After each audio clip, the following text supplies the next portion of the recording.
Bagaimana jika seorang wanita berniat untuk bekerja di luar negeri, untuk mendapatkan uang banyak malah dilecehkan majikannya? Mari kita simak ceritanya. Jangan lupa untuk like dan subscribe ya. Namanya Lestari, gadis 22 tahun asal Indramayu, Jawa Barat. Kehidupannya sejak kecil dikelilingi kesederhanaan yang tak jarang beraroma kepahitan. Ayahnya bekerja sebagai buruh tani musiman yang penghasilannya tidak tetap, bergantung pada panen dan kemurahan hati pemilik lahan. Ibunya, seorang wanita tabah, setiap hari menjual gorengan dan makanan ringan keliling kampung, menyisihkan sedikit demi menyekolahkan anak-anaknya. Lestari adalah anak sulung dari 3 bersaudara. Dan sejak usia remaja, ia sudah terbiasa membantu ibunya berdagang selepas pulang sekolah. Namun hidup berubah drastis ketika sang ayah meninggal karena kecelakaan kerja. Tak hanya duka, warisan berupa utang pun ikut menyelimuti keluarga mereka.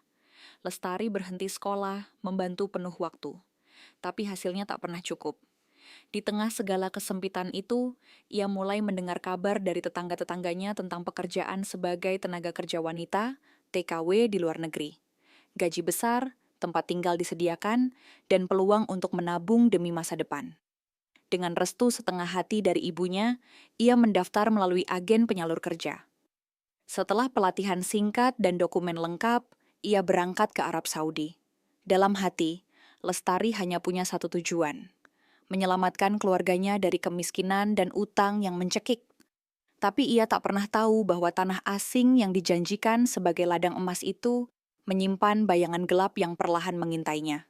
Hari-hari Lestari di Riyadh dimulai bahkan sebelum matahari menyingsing. Setiap pukul 4 pagi, ia sudah bangun, membersihkan rumah besar. 2 lantai milik majikannya. Ia menyapu lorong-lorong panjang, mengepel lantai marmer yang licin, membersihkan 5 kamar tidur dan 3 kamar mandi, lalu menyiapkan sarapan untuk seluruh anggota keluarga. Majikannya adalah keluarga terpandang. Tuan Khalid, seorang pengusaha kaya yang sering bepergian, istrinya yang pemarah dan dingin, serta 3 anak yang semuanya masih kecil dan sangat manja. Lestari harus mengurus semuanya, memandikan anak, memberi makan, mengganti popok bayi, dan menjaga mereka agar tidak membuat kekacauan di rumah. Meski tubuhnya letih luar biasa, ia menahan diri untuk tidak mengeluh. Dalam benaknya hanya satu hal, uang. Setiap lembar rial yang ia kumpulkan berarti satu langkah lebih dekat pada kebebasan bagi ibunya dan adik-adiknya di kampung. Namun hari-harinya tidak mudah. Nyonya rumah memperlakukannya seperti bayangan. Selalu ada, tapi tidak dianggap manusia. Satu kesalahan kecil bisa membuatnya dimarahi berjam-jam. Tidak ada hari libur, tidak ada waktu keluar rumah. Bahkan telepon genggam yang dibawanya disita saat hari pertama tiba. Ia merasa seperti burung dalam sangkar emas yang tidak bisa berkicau. Tapi ia tetap bertahan karena menyerah bukan pilihan. Malam itu tampak biasa. Rumah sudah tenang, anak-anak tertidur di kamar mereka, dan nyonya rumah sudah mengunci diri di ruang pribadinya. Lestari, seperti biasa, masih di dapur, menyelesaikan cucian piring setelah makan malam. Suara keran air dan gesekan piring menjadi satu-satunya irama malam itu. Namun ketenangan itu pecah ketika langkah kaki berat terdengar di belakangnya. Lestari menoleh dengan pelan, dan di ambang pintu dapur berdiri Tuan Khalid. Sorot matanya berbeda malam itu. Bukan sorot mata orang yang lelah sepulang kerja, melainkan sorot mata yang membuat Lestari merinding. Wajahnya serius, tapi senyumnya aneh, seperti menyimpan niat tersembunyi. Jubah rumah yang dikenakannya longgar, dan ia berdiri lama tanpa bicara. Lestari gugup. Ia kembali menunduk, berpura-pura tidak menyadari kehadiran pria itu. Tapi langkah kaki Tuan Khalid perlahan masuk ke dapur, mendekat ke arahnya. Suasana menjadi ganjil. Udara terasa lebih berat, meski suhu tidak berubah. Punggung Lestari mulai dingin oleh keringat. Ia mencuri pandang. Tatapan pria itu melekat padanya. Intens, menelanjangi. Saat Tuan Khalid berkata, "Good evening, Lestari." Suaranya terdengar lembut, tapi bukan kelembutan yang nyaman. Lebih seperti racun yang dilapisi madu. "Aku tahu kau pekerja keras, Lestari. kata Tuan Khalid dalam bahasa Inggris yang terbata-bata, sambil terus mendekat. Kau pantas mendapat lebih dari sekadar gaji. Kalimat itu meluncur seperti pisau yang tajam tapi dibungkus senyum. Lestari merasa seluruh darahnya mengalir dingin. Ia tidak menjawab. Tangannya yang mencuci piring mulai gemetar. Ia mencoba pura-pura sibuk, berharap pria itu segera pergi. Tapi suara Tuan Khalid terus berdesir, membungkus udara malam dengan tekanan yang tak terlihat. Kalau kau mau, aku bisa beri uang lebih banyak. Lestari mengangkat wajahnya sedikit. Tatapan mata pria itu penuh keinginan. Mata yang lapar, bukan karena cinta, tapi kuasa. Segalanya menjadi jelas. Ini bukan percakapan biasa. Ini penawaran. Suatu bentuk manipulasi yang mengerikan. Bagi Lestari, kata uang selalu berarti harapan. Tapi malam itu, uang berubah menjadi alat yang dipakai untuk membeli kehormatan. Ia terjebak. Mau menolak, ia takut diperlakukan buruk atau dikirim pulang tanpa apa-apa. Mau menerima, itu sama saja menyerahkan jiwanya. Ia hanya bisa menunduk, menahan air mata, menatap piring-piring yang kini seperti kaca tajam yang siap pecah kapan saja. Lestari melangkah mundur, pelan, mencoba menjauh tanpa menimbulkan kecurigaan. Namun Tuan Khalid melangkah lebih cepat. Dalam sekejap, tangannya mencengkeram lengan Lestari, menahan geraknya. Genggaman itu kuat, dingin, dan menakutkan. Lestari tersentak. Ia menahan napas, seluruh tubuhnya menegang. "Don't be afraid," bisik Tuan Khalid, nadanya seperti bisikan ular. Tapi Lestari justru semakin takut. Ia tahu ini bukan lagi sekadar kata-kata. Ini ancaman. Ia tidak bisa berteriak. Tidak ada yang akan membantunya. Ia hanya bisa berharap nalurinya benar. Dengan sisa tenaga, Lestari menarik lengannya, mendorong tubuhnya ke belakang, dan berhasil lepas. Nafasnya terengah. "Saya capek, saya mau tidur," katanya cepat, hampir seperti menangis.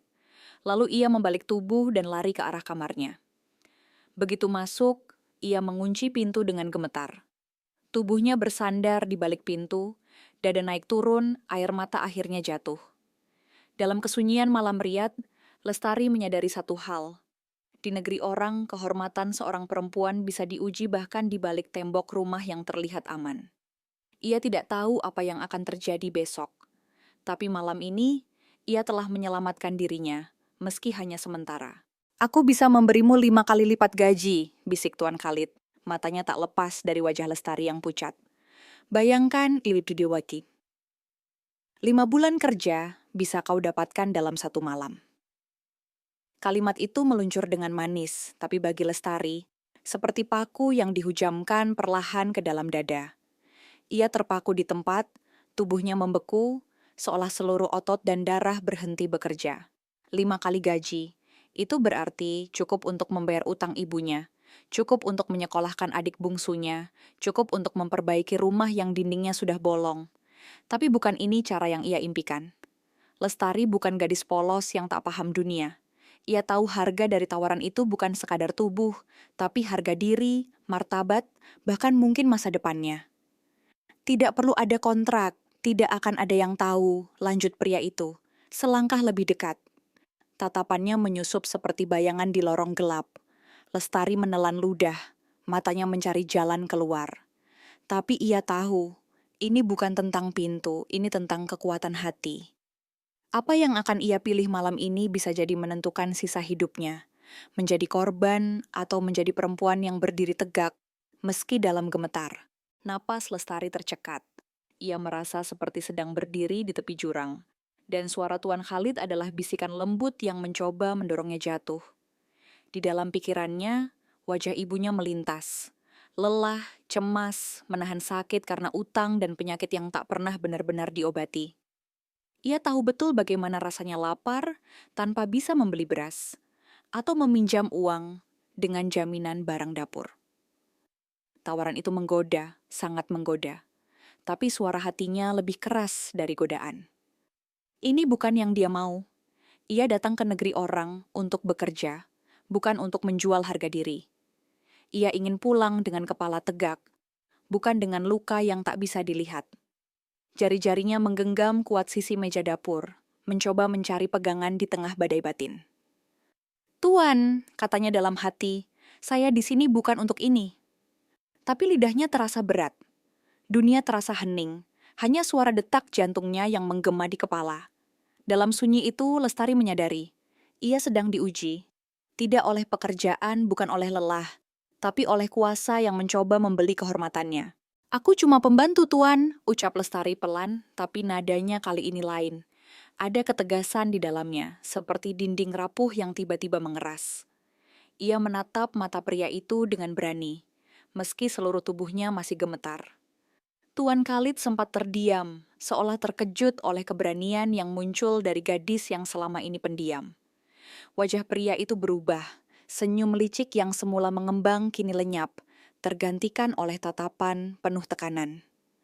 "Jangan sok suci," gumamnya pelan, nadanya mulai dingin. Lestari tidak menjawab.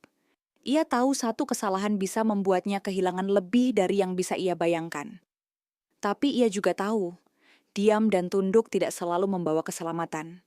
Dalam dirinya, keberanian kecil menyala, rapuh tapi cukup kuat untuk bertahan malam ini.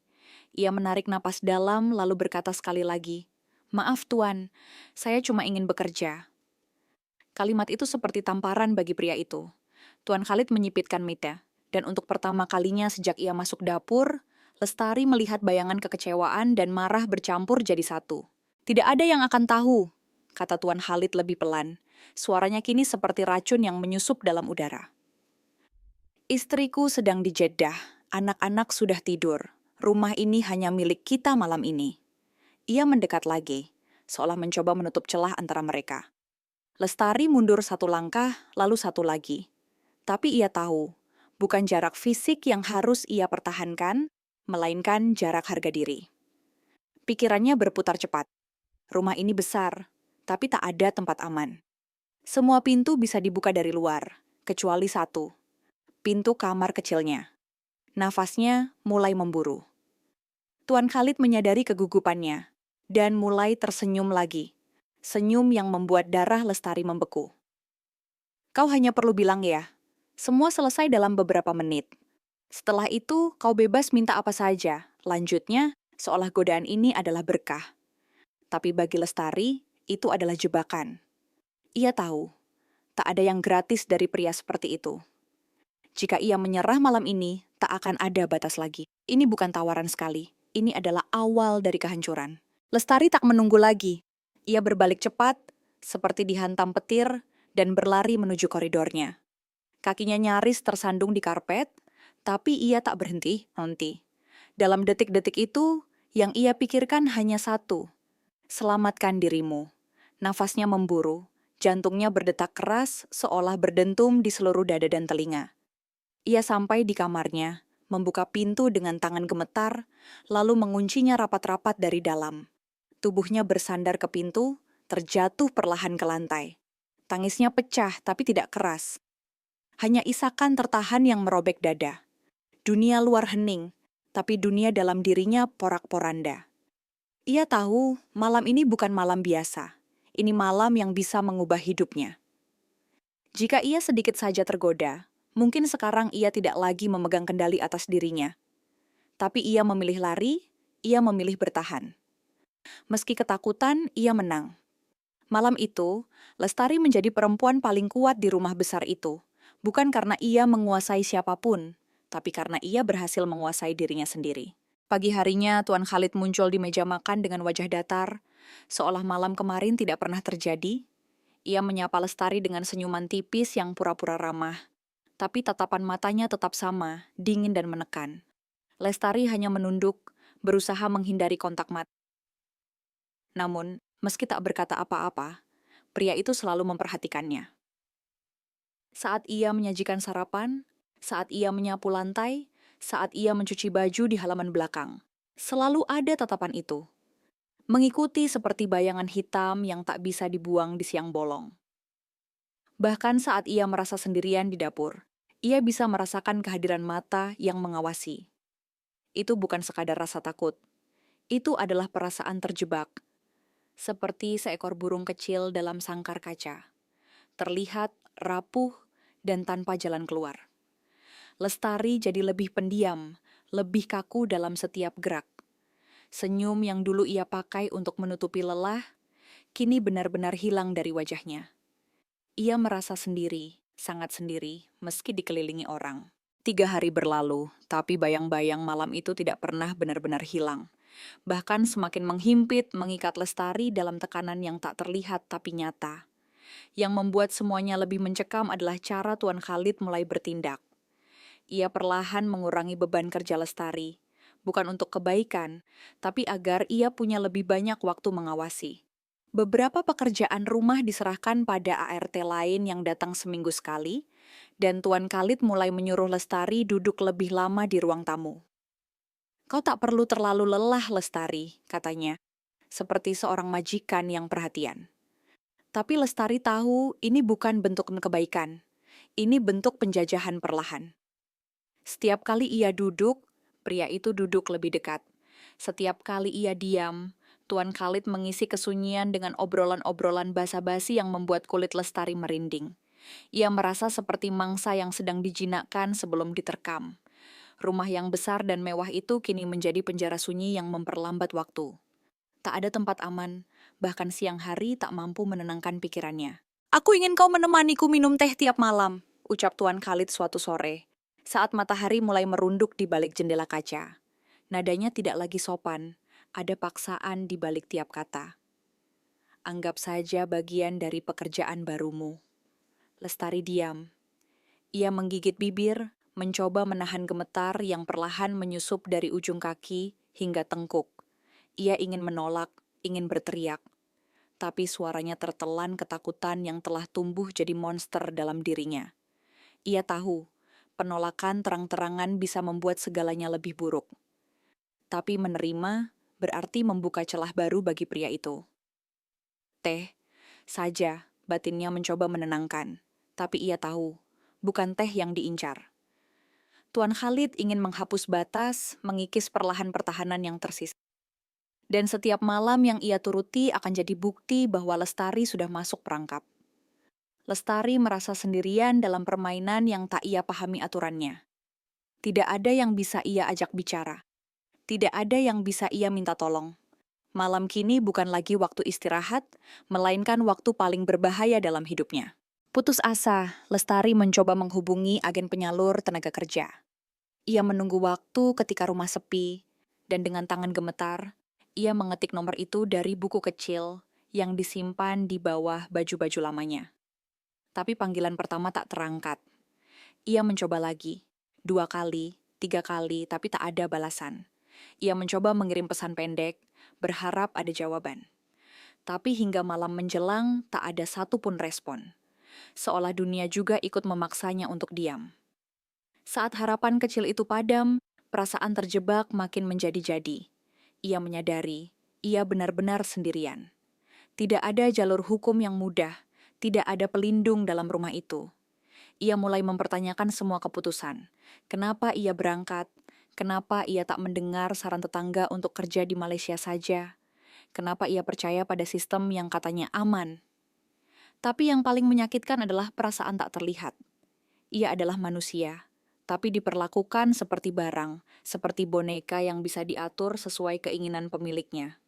Lestari duduk di sudut kamar, menggenggam ponselnya erat-erat, berharap pagi bisa datang lebih cepat. Suatu malam, saat Lestari hendak merebahkan tubuhnya yang letih, ia merasakan ada sesuatu di bawah bantal. Tangan gemetarnya meraih sebuah amplop tebal berwarna putih. Ia membukanya perlahan dan matanya membelalak. Di dalamnya ada uang dalam jumlah besar. Pecahan rial yang tebal, bersih dan wangi. Tidak ada surat, tidak ada catatan. Tapi Lestari tahu persis siapa yang meletakkannya di sana. Jantungnya berdetak cepat. Ia tak tahu apakah harus marah, takut, atau menangis. Uang itu seperti racun yang dibungkus dengan kertas elegan. Itu bukan hadiah. Itu adalah tekanan, cara lain untuk menunjukkan bahwa ia diawasi, dipantau, dan bisa dibeli kapan saja. Ia ingin membuang amplop itu ke tempat sampah, tapi tangannya ragu. Tidak, bukan karena ia tergoda, tapi karena ia takut. Ia takut kalau membuangnya, pria itu akan marah. Ia takut apa yang akan terjadi jika ia tak memberikan respons. Amplop itu tak bersuara, tapi gemanya menggema di dalam dada. Rumah itu kini bukan hanya tempat kerja, tapi arena psikologis yang memerangkapnya pelan-pelan. Lestari duduk di pojok ranjang, memandangi amplop putih itu seperti memandangi setan yang menyamar dalam bentuk kemewahan. Tangannya gemetar, keringat dingin merambat di pelipis. Ini bukan lagi soal pekerjaan, ini soal harga diri. Soal batas antara hidup terhormat atau terjerembab dalam kehinaan yang dipaksakan. Uang itu begitu banyak. Bahkan lebih dari separuh utang ibunya bisa lunas jika ia mengambilnya. Tapi di balik lembaran-lembaran rial itu, Lestari tahu ada jebakan, ada perangkap yang bisa menyeretnya ke lubang lebih dalam. Ia menutup amplop itu, menahannya di dadanya, air matanya mulai menetes satu persatu. Dunia begitu kejam padanya. Ia hanya ingin bekerja, hanya ingin membantu keluarga, tapi malah dijadikan alat pemuas nafsu seorang pria yang melihatnya bukan sebagai manusia. Ya Allah, bisiknya lirih hampir tak terdengar. Ia berharap ada jalan keluar, sebuah celah di antara dinding yang semakin menutup. Tapi malam itu tidak ada suara. Tidak ada pertolongan. Hanya detak jantungnya yang kacau dan rasa takut yang makin menebal di dada. Keesokan harinya teror berubah jadi nyata. Saat pagi datang, Lestari mencoba membuka pintu depan seperti biasa, tapi tak bisa. Ia coba sekali lagi, lalu ke pintu belakang. Sama, terkunci rapat. Jendela-jendela pun semuanya tertutup dari luar. Saat Tuan Khalid muncul dari balik ruang tamu, ia menggenggam kunci di tangannya dan melemparkannya ke meja dengan suara logam yang nyaring. Kau akan belajar tunduk, katanya dengan senyum dingin yang membuat darah Lestari membeku. Semua orang pada akhirnya menyerah, kau pun akan. Nada suaranya tenang, terlalu tenang untuk seseorang yang baru saja mengurung manusia lain. Tapi justru ketenangan itulah yang menakutkan, karena itu berarti dia sudah merencanakan segalanya. Lestari tak menjawab. Ia hanya berdiri di sudut, mencoba menyembunyikan ketakutan yang kian menumpuk. Ia mulai merasa seperti tahanan dalam rumah yang seharusnya jadi tempat kerja. Nafasnya sesak, pikirannya kacau. Jika ia tak segera melakukan sesuatu, ia tahu tubuh dan hidupnya bisa direnggut kapan saja. Pria itu bisa berbuat apapun, dan dunia di luar mungkin tak pernah tahu. Malam itu, saat rumah telah sunyi dan hanya suara jam dinding yang terdengar, Lestari duduk di dapur, menatap jendela kecil tinggi di atas wastafel. Jendela itu biasanya tak ia perhatikan. Terlalu sempit, terlalu tinggi, dan dilapisi kaca tebal. Tapi malam itu adalah satu-satunya harapan. Ia tahu tindakan ini bisa berbahaya. Tapi diam berarti menyerah, dan ia tak ingin menyerah. Dengan hati-hati ia mencari benda keras. Sendok logam besar yang biasa ia gunakan untuk mengaduk nasi. Ia membungkus gagangnya dengan kain, lalu berdiri di atas kursi dan mulai memukul kaca itu dengan sekuat tenaga. Sekali dua kali kaca mulai retak. Ia berhenti sejenak, jantungnya berdetak seperti genderang. Tak ada suara langkah, ia melanjutkan. Kaca pecah perlahan, pecahannya menusuk tangannya tapi ia tak peduli. Dengan susah payah, ia memanjat keluar, merobek sedikit bajunya di kawat besi yang menempel. Udara malam Riyadh begitu dingin, tapi lebih melegakan dibanding napas Tuan Khalid yang selalu membayang. Ia melompat ke tanah, lututnya hampir goyah, tapi ia berdiri lagi. Menyusuri jalanan sepi yang asing, hanya berbekal paspor yang diselipkan di celana dalam dan doa yang tak putus ia rapalkan. Berjalan di kota asing tanpa arah adalah ketakutan tersendiri. Tapi malam itu, Riyadh seperti padang gurun yang memberinya kebebasan. Lestari menyusuri trotoar panjang, menghindari cahaya lampu depan mobil, menyembunyikan wajah jika seseorang melintas. Ia tidak tahu letak kantor kedutaan Indonesia, bahkan nama jalannya pun ia tak ingat. Tapi langkahnya terus berjalan. Ia menyusuri papan-papan nama dengan huruf Arab yang tak bisa ia baca. Ia mencoba bertanya pada seorang wanita tua di halte, tapi bahasa mereka tak nyambung. Lestari tetap berjalan. Di satu momen, ia nyaris pingsan karena kelelahan dan ketakutan bercampur. Tapi ia terus menatap ke depan, menggenggam paspornya erat seperti jimat. Itu satu-satunya identitasnya. Satu-satunya bukti bahwa ia bukan barang. Ia adalah manusia. Ia bukan milik siapapun. Di perempatan besar, ia melihat papan kecil bertuliskan Police Station, kata dalam bahasa Inggris yang menyelamatkan hidupnya malam itu. Dengan napas putus-putus, ia menyusuri jalan kecil ke arah tulisan itu, berharap ada keajaiban di balik pintunya. Pagi itu, matahari baru saja menyentuh kota ketika Lestari berdiri di depan pos polisi. Pakaiannya kotor, lututnya berdarah, rambutnya berantakan. Ia masuk dengan langkah ragu. Petugas di dalam sempat menatapnya dengan bingung, tapi begitu ia mengeluarkan paspor dan berkata, "Help, please, bayilanya Indonesian you employer bed."